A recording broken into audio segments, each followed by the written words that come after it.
How are you, sir? First. Where you been? I've been where I've always been. Where you been? I'm about. We did a big gig, you know. I'm small time. No, that's why. Chris, the association. How did that come about? And you know what? I know you're a man that you're quite choosy, quite particular about the relationships that you have. Understandably so in boxing. What was it about Chris that attracted you to that? Well, since about 2011, I've known Chris Jr. coming to the gym sparring, and has impressed me progressively over the years. I'm aware of what he can do, and I genuinely believe that he's special. It's not hype then. It's not hype. What? It's not hype.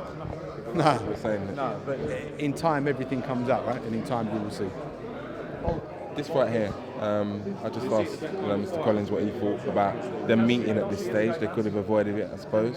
From your point of view, I know Chris is not scared of anybody, but could he have ducked this one and taken an easier one? Of course he could have done, but he didn't want to.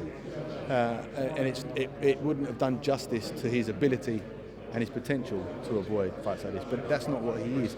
From the first time I've known him, he will fearlessly get in there with anyone. And the better the fighter is in front of, and the bigger the challenge, the more ways he finds of shining. And so Spike, the better that Spike is, the harder it's going to be for him. How good can Chris be? Like I said, I think he's special. Special. I mean, when you look at GGG obviously dominating the division, that's special, or even surpassing that. Triple G is top dog, and everyone appreciates that and respects that, and rightly so. Chris, when he says things, he means them, and when he says any fighter worth his salt will want to test himself against the very best in the world, he means it. He doesn't say things for the sake of saying them. He doesn't say things just because the camera's on and the microphone's in front of him. He believes that he's going to be something special because he believes he is special, and I just happen to agree with him. What special qualities does Gary Spike bring?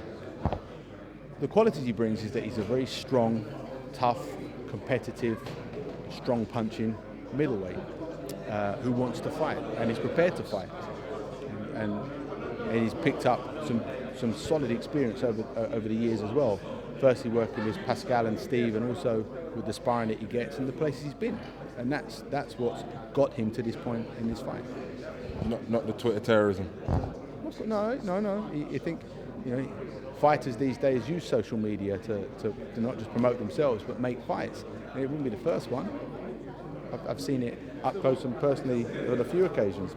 Just so happens to be what it is. But I think he wants to fight too.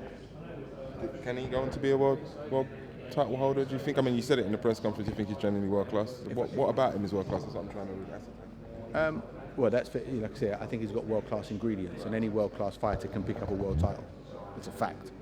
And like I said, I've gone through the elements that I've seen that he can be a bit tricky at times, very strong, wants to fight, got a decent whack on him, and he's got some experience in there now. But I do believe that there's grade is an important thing in boxing, and I think that the grade is different. And that's by no means meant to dim the light on Spike O'Sullivan, because Fine line you're talking about, isn't it? No. What I'm saying is, when I'm using the word difference in grade, I'm not talking down Gary O'Sullivan in any way, because I've already said he is genuinely a top 10 middleweight in the world, and it takes a hell of a lot to get there.